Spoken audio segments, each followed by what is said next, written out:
Some time later Taras Tarkas and Kantos Khan returned to report that Zodanga had been completely reduced. Her forces were entirely destroyed or captured, and no further resistance was to be expected from within. Several battleships had escaped, but there were thousands of war and merchant vessels under guard of Thark warriors. The lesser hordes had commenced looting and quarreling among themselves, so it was decided that we collect what warriors we could, man as many vessels as possible with Zodangan prisoners, and make for Helium without further loss of time. 5 hours later we sailed from the roofs of the dock buildings with a fleet of 250 battleships, carrying nearly 100,000 green warriors, followed by a fleet of transports with our thoats.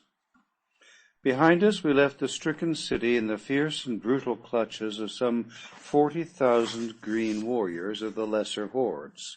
They were looting, murdering, and fighting among themselves. In 100 places they had applied the torch, and columns of dense smoke were rising above the city, as though to blot out from the eye of heaven the horrid sights beneath. In the middle of the afternoon we sighted the scarlet and yellow towers of Helium, and a short time later a great fleet of Zodangan battleships rose from the camps of the besiegers without the city and advanced to meet us. The banners of Helium had been strung from stem to stern of each of our mighty craft, but the Zodangans did not need this sign to realize that we were enemies, for our green Martian warriors had opened fire upon them almost as they left the ground. With their uncanny marksmanship, they raked the oncoming fleet with volley after volley. The twin cities of Helium, perceiving that we were friends, sent out hundreds of vessels to aid us, and then began the first real air battle I had ever witnessed. The vessels carrying our green warriors were kept circling above the contending fleets of Helium and Zodanga, since their batteries were useless in the hands of the Tharks, who, having no navy, have no skill in naval gunnery. Their small-arm fire, however, was most effective, and the final outcome of the engagement was strongly influenced, if not wholly determined, by their presence. At first, the two forces circled at the same altitude, pouring broadside after broadside into each other. Presently, a great hole was torn in the hull of one of the immense battlecraft from the Zodangan camp. With a lurch she turned completely over, the little figures of her crew plunging, turning, and twisting toward the ground 1,000 feet below. Then, with sickening velocity, she tore after them, almost completely burying herself in the soft loam of the ancient sea bottom. A wild cry of exultation arose from the Heliumite squadron, and with redoubled ferocity they fell upon the Zodangan fleet.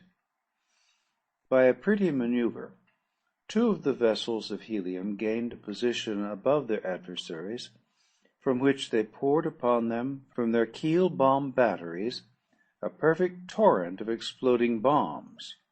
Then one by one the battleships of Helium succeeded in rising above the Zodangans, and in a short time a number of the beleaguering battleships were drifting hopeless wrecks toward the high scarlet tower of Greater Helium.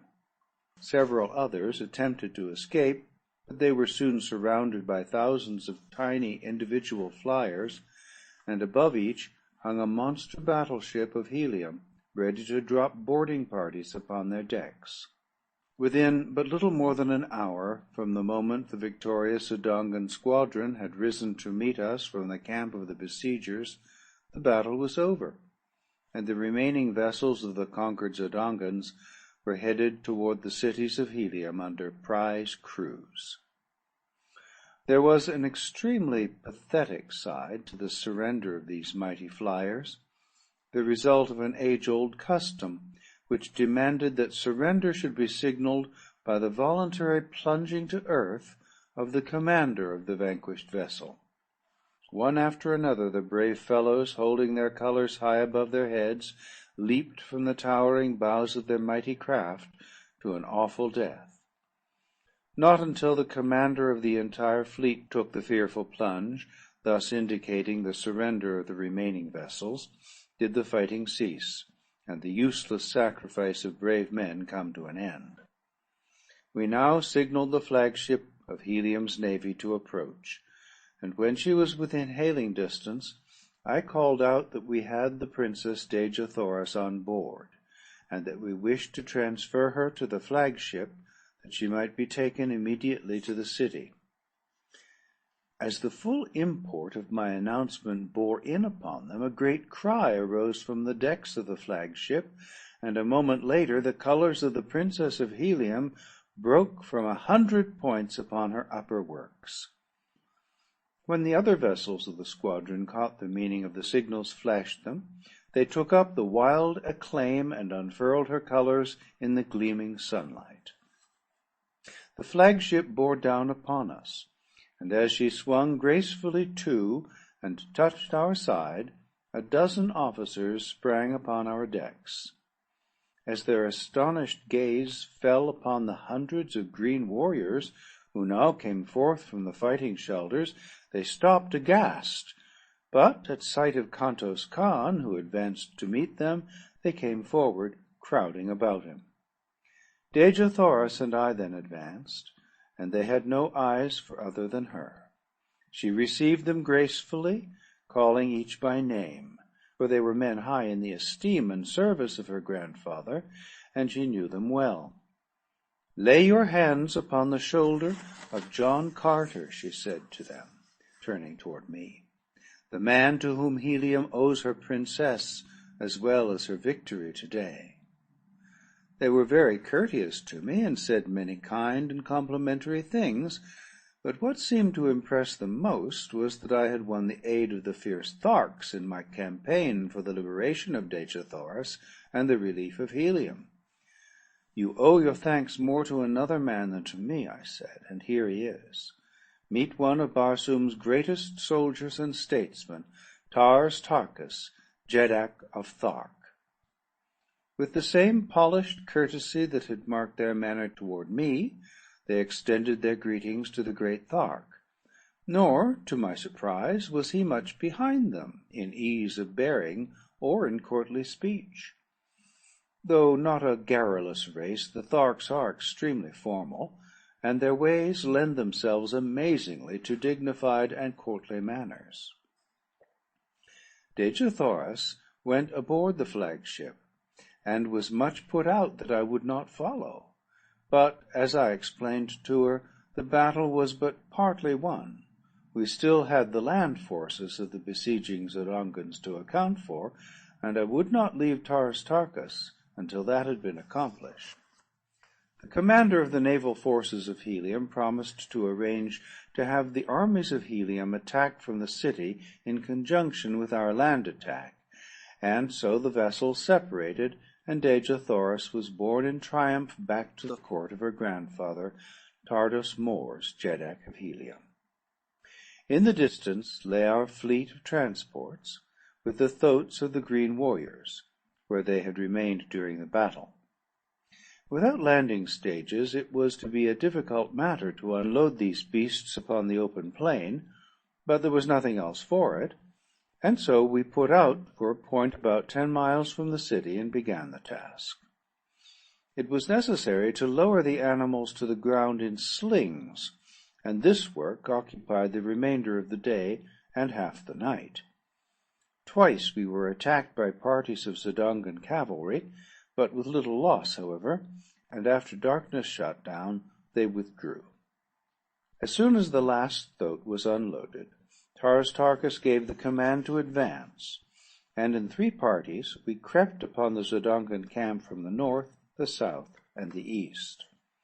About a mile from the main camp we encountered their outposts, and, as had been prearranged, accepted this as the signal to charge. With wild, ferocious cries, and amidst the nasty squealing of battle-enraged thoats, we bore down upon the Zodongans. We did not catch them napping, but found a well-entrenched battle line confronting us. Time after time we were repulsed, until toward noon I began to fear for the result of the battle. The Zodongans numbered nearly 1,000,000 fighting men, gathered from pole to pole, wherever stretched their ribbon-like waterways, while pitted against them were less than 100,000 green warriors. The forces from Helium had not arrived, nor could we receive any word from them. Just at noon we heard heavy firing all along the line between the Zodongans and the cities, and we knew then that our much-needed reinforcements had come. Again Tarkus ordered the charge, and once more the mighty Thoats bore their terrible riders against the ramparts of the enemy. At the same moment the battle line of Helium surged over the opposite breastworks of the Zodongans, and in another moment they were being crushed as between two millstones. Nobly they fought, but in vain. The plain before the city became a veritable shambles ere the last Zodongan surrendered. But finally the carnage ceased, the prisoners were marched back to Helium, and we entered the greater city's gates, a huge triumphal procession of conquering heroes. The broad avenues were lined with women and children, among which were the few men whose duties necessitated that they remain within the city during the battle. We were greeted with an endless round of applause, and showered with ornaments of gold, platinum, silver, and precious jewels. The city had gone mad with joy. My fierce Tharks caused the wildest excitement and enthusiasm. Never before had an armed body of green warriors entered the gates of Helium, and that they came now as friends and allies filled the red men with rejoicing. That my poor services to Dejathoras had become known to the Heliumites was evidenced by the loud crying of my name, and by the loads of ornaments that were fastened upon me and my huge Thoat as we passed up the avenues to the palace. For, even in the face of the ferocious appearance of Wula, the populace pressed close about me. As we approached this magnificent pile, we were met by a party of officers who greeted us warmly and requested that Tarkus and his Jeds, with the Jedaks and Jeds of his wild allies, together with myself, dismount, and accompany them to receive from Tardos Mors an expression of his gratitude for our services. At the top of the great steps leading up to the main portals of the palace stood the royal party, and as we reached the lower steps, one of their number descended to meet us. He was an almost perfect specimen of manhood, tall, straight as an arrow, superbly muscled, and with the carriage and bearing of a ruler of men. I did not need to be told that he was Tardos Mors, Jedak of Helium. The first member of our party he met was Tarkus, and his first words sealed forever the new friendship between the races. "That Tardos Mors," he said earnestly, "may meet the greatest living warrior of Barsoom is a priceless honor, but that he may lay his hand on the shoulder of a friend and ally is a far greater boon."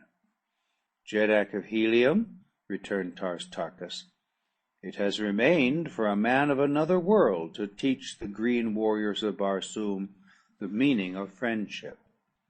To him we owe the fact that the hordes of Thark can understand you, that they can appreciate and reciprocate the sentiments so graciously expressed." Tardos Mors then greeted each of the green Jedaks and Jeds, and to each spoke words of friendship and appreciation. As he approached me, he laid both hands upon my shoulders. "Welcome, my son," he said. "That you are granted, gladly, and without one word of opposition, the most precious jewel in all Helium, yes, on all Barsoom, is sufficient earnest of my esteem." We were then presented to Mors Kajak, Jed of Lesser Helium, and father of Dejathoras. He had followed close behind Tardos Mors, and seemed even more affected by the meeting than had his father. He tried 12 times to express his gratitude to me, but his voice choked with emotion, and he could not speak. And yet he had, as I was to later learn, a reputation for ferocity and fearlessness as a fighter that was remarkable even upon warlike Barsoom. In common with all Helium, he worshipped his daughter, nor could he think of what she had escaped without deep emotion. End of chapter 26.